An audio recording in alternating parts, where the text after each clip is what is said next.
அன்பார்ந்த தென்னிந்திய திருச்சபை பிள்ளைகள் யாவருக்கும் அன்பின் வாழ்த்துக்கள்.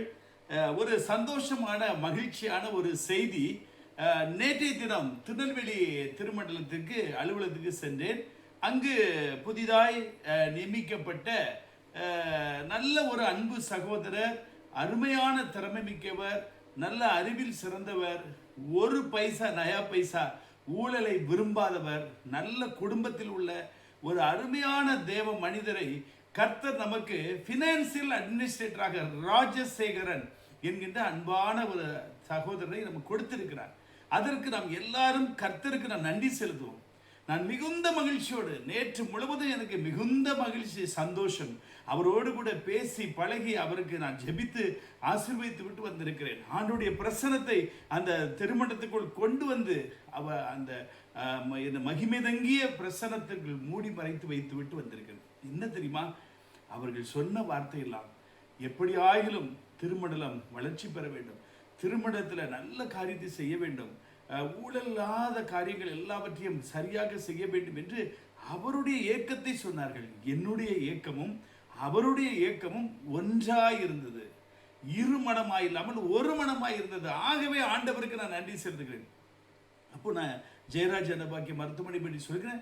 அதில் புள்ளி விவரத்தை சொல்கிறேன். இத்தனை பேஷண்ட் வந்து இன்பேஷண்ட்டு, இத்தனை பேஷண்ட் அவுட் பேஷண்ட் வந்தாங்க, இத்தனை டெலிவரி நடந்திருக்கு இந்த வருஷத்தில், சிசரில் இத்தனை, நான் சிசரில் இத்தனை என்று புள்ளி விவரமாக சொன்னார்கள். அது மாத்திரமல்ல, அந்த ரிட்ரீட் சென்டர்கிட்ட ஹாஸ்பிட்டல் கட்டி கொண்டு இருக்கிறோம்.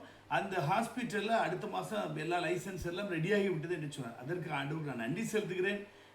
நான் அவர்களுக்கு சொன்ன ஒரு எக்ஸ்ட்ரா ஒரு காரியம், மல்டி ஸ்பெஷாலிட்டி ஆஸ்பத்திரி மாத்திரமல்ல, நாம் ஒரு மருத்துவக் கல்லூரி ஆரம்பிக்க வேண்டும். கடவுள் எனக்கு கொடுத்த கான்டெக்ட்ஸ், அதாவது சென்ட்ரல் கவர்மெண்ட்டோட அமைச்சர்களோடு கொடுத்த கான்டெக்ட்ஸுக்கு வைத்து நான் சொன்னேன், ஒரு மாதத்திற்குள் நான் லைசன்ஸை வாங்கி தருகிறேன் என்று சொல்லியிருக்கு. ஆகவே எனக்கு தூத்துக்குடி நேஷனல் டயசிஸ்லேயும் multi specialty hospital with medical college ஆரம்பிக்க வேண்டும், திருநெல்வேலி டயசிலே ஒரு மெடிக்கல் காலேஜ் மருத்துவக் கல்லூரி ஆரம்பிக்க வேண்டும் என்பது என்னுடைய தலையாய கடமை. என் மீது விழுந்த அது பணி. எப்படியாகிலும் என் காலத்தில் அதை நிறைவேற்றி விட்டுதான் ஆண்டுடைய பாதத்தில் போய் இளைப்பாற வேண்டும் என்று ஒரு வைராக்கியம் வைத்திருக்கிறேன். ஆகவே என் அன்பு தேவனுடைய பிள்ளைகள், நல்ல சகோதரரை ஆண்டவர் நமக்கு கொடுத்திருக்கிறார். எனக்கு ரொம்ப ஹாப்பியாக இருந்தது. கடைசியில் பார்த்தா அவர்கள் பெருமாள்புரத்தில் இருந்திருக்கிறார்கள். என்னுடைய தாயார் தகப்பனார் எல்லாரையும் நன்கு அறிந்தவர்கள். அது பார்த்தவர்கள் என்னுடைய சகோதரன் ஷர்மா, அவரையும் அதிகமாக பழக்கம் என்று சொன்னார்கள். நான் தான் எப்படியோ அவர்களோடு அந்த நாட்களில் பழகாமல் இருந்திருக்கேன். என்னுடைய தகப்பனார் பெயரில் தான் நோபல் தெரு என்று பெருமாள்புரத்தில் இருக்கிறது. அதையெல்லாம் சொல்லி பேசி கொண்டிருந்தார்கள். என் அன்பு தேவனுடைய பிள்ளைகளே, என்னதான் போராட்டம் பண்ணாலும் கர்த்தர் பாருங்க ஒரு மாணிக்க கல்லை அங்கங்கே ஒழித்து வைத்திருக்கிறார் அல்லவா. நம்முடைய திருமணத்திலே நல்ல ஆடிட்டிங் தெரிந்த நல்ல அரசு அதிகாரி, அவங்க ஓய்வு பெற்றவங்க, 76 வயதுக்காக ஏன் செற்றுமே இருக்கிறாங்க, 56 வயதுமே இருக்கிறாங்க. அப்போ இதுவே ஆண்டவர் அவர்களுக்கு கொடுத்த ஒரு பெரிய ஆசீர்வாதம். 56 எங்கே இருக்குது, 76 எங்கே இருக்குது, 20 வயசு என்னோட பொறுப்பு. ஆனால் அப்படி ஜெகண்டிக்காக நல்ல ஒரு ஒரு ஸ்ட்ரென்த்தாக இருப்பதை நான் பார்க்கிறேன். கர்த்தர் அவருக்கு இன்னும் தீர்க்காயுளை கொடுக்க வேண்டும். நான் சொன்னேன், அது இது ஒரு 4 மாதம் பதவி என்று சொன்னேன். இல்லை இல்லை இல்லை இல்லை, கர்த்தர் நமக்கு சித்தம் வைப்பார். சீக்கிரத்தில் இந்த எலெக்ஷன் நடக்கக்கூடாது. நீங்கள் 4 வருடம் இருந்து இந்த திருமணத்தில் உள்ள குளறுபாடுகள் எல்லாம் சரி செய்து ஒரு சரியான ரோடு போட்டு கொடுத்து விட்டு நீங்கள் செல்லுங்க. அதுக்கப்புறம் இனி வர்றவங்க அந்த ரோட்டு மேலே பயணம் செல்வதற்கு இதுவாக இருக்கும் என்று அவரோடு நான் சொன்னேன். ஆகவே என்னுடைய வாயிலிருந்து வந்திருக்கு, 4 வருடம் நீங்கள் இருந்து அது பணி செய்ய வேண்டும் என்று நான் சொன்னேன். பாருங்க, அதாவது இப்போ நான் வந்து பரிசுத்தாவில் நிரப்பப்பட்ட ஒரு தேவ ஊழியர். அந்த முகத்தை பார்க்கும் பொழுது அகத்தில் உள்ளதை கர்த்தருக்கு வெளிப்படுத்துவார்.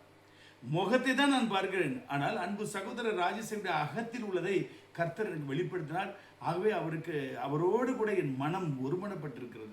ஆகவே நிச்சயமாக சந்தோஷமாக அவர்கள் சொன்னாங்க, நான் யூடியூப்ல தான் உங்களை பார்த்தேன், இன்றைக்கு நேரில் பார்க்கிறேன், எனக்கு ஒரு சந்தோஷம் என்று சொன்னார்கள். ஆகவே இப்படி ஒரு நல்லதொரு தூய்மையான சுத்த கை, அதாவது ஒரு கரப்ஷன் தொடாத அருமையான ஒரு தேவ மனிதரை கர்த்தர் நம்முடைய திருமணத்திற்கு ஃபினான்சியல் செக்ரட்டரியாக கர்த்தர் கொண்டு வந்திருக்கிறார். அதற்கு உறுதுணையாக இருந்த பேராயர் பர்னபாஸுக்கு தான் நான் வாழ்த்து சொல்ல வேண்டும். அவர்களுக்கு தான் வாழ்த்து, அவர்கள் தான் நியமித்திருக்கிறார்கள். அவர்கள் பெருமாள்புரத்தில் குருவானவராக இருக்கும் பொழுதே அன்பு சகோதரோடு நல்ல நெருங்கிய பழக்கம்.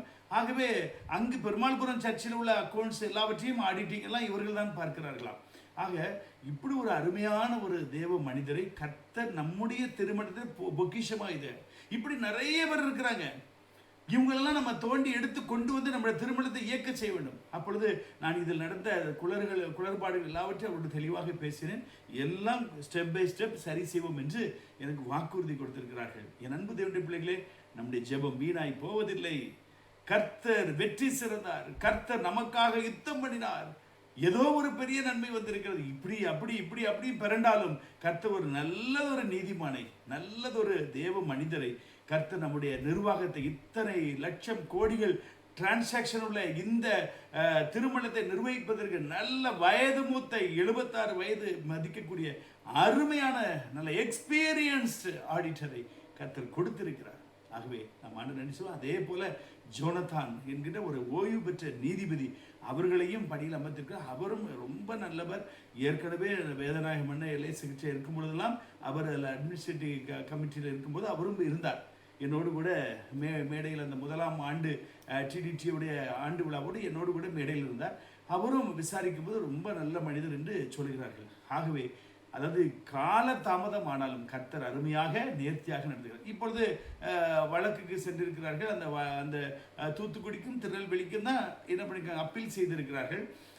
அந்த கோர்ட்டில் ஜட்ஜி வந்து 16th வரைக்கும் லீவ் என்று சொல்லியிருக்காங்க. ஆகவே தான் பாரதிதாசன் ஐயா வந்து பதவி ஏற்காமல் அது என்ன சொல்யூஷன் வருகிறது, அதுக்கு என்ன ரிசல்ட் வருகிறது என்று பார்த்து விட்டு வரலாம் என்று அவர்கள் காத்திருக்கிறார்களாம்.